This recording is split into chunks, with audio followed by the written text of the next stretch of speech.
بھارتی ٹیم کے پاکستان نہ آنے کی صورت میں پاکستان کرکٹ بورڈ نے بھارت کے ساتھ مستقبل میں سخت فیصلے لینے پر غور شروع کر دیا ہے۔ ذرائع کے مطابق آئی سی سی نے پی سی بی کو آگاہ کیا ہے کہ بی سی سی آئی نے حکومت سے اجازت نہ ملنے کی وجہ سے اپنی ٹیم کو پاکستان نہ بھیجنے کا فیصلہ کیا ہے۔ پاکستانی حکومت نے بھارت کے انکار پر سخت رد عمل کا عندیہ دیا ہے اور امکان ہے کہ پاکستان آئندہ بھارت کے ساتھ کسی ٹورنامنٹ میں کوئی میچ بھی نہیں کھیلے گا۔ پاکستانی حکومت نے واضح کیا ہے کہ چیمپئن ٹرافی 2025 کی میزبانی پاکستان سے واپس نہیں لی جائے گی اور اگر بھارت نہیں آتا تو پاکستان اپنے موقف پر قائم رہے گا۔ پاکستان کا موقف ہے کہ بھارت کے نہ آنے سے دونوں ممالک کو ریونیو کا نقصان ہوگا اور بھارت کے ساتھ میچ نہ کھیلنے کی صورت میں انہیں بھی مالی نقصان کا سامنا کرنا پڑے گا۔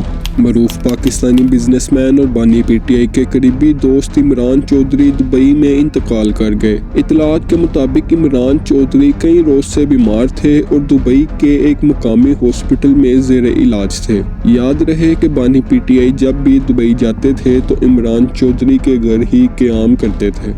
وفاقی وزیر مذہبی امور چودھری صالح حسین نے حج پالیسی 2025 کا اعلان کر دیا۔ پاکستان سے 1,79,210 شہری حج کی سعادت حاصل کریں گے۔ سرکاری حج اسکیم کے خراجات 10,75,000 سے 11,75,000 روپے تک متوقع ہیں۔ قربانی کے خراجات کے لیے 55,000 روپے اضافی رکھے گئے ہیں۔ سرکاری حج اسکیم کے تحت درخواستیں 18 نومبر سے 3 دسمبر تک وصول کی جائیں گی۔ حج قرعہ اندازی 6 دسمبر کو کی جائے گی۔ سرکاری حج اسکیم میں 2 پیکج ہوں گے۔ ایک لانگ پیکج ہوگا جو 38 سے 42 دن تک ہوگا جبکہ شارٹ پیکج 20 سے 25 دن تک کا ہوگا۔ حج کوٹے کے مطابق سرکاری اور نجی اسکیموں کے لیے 99,605 سیٹیں مختص کی گئی ہیں۔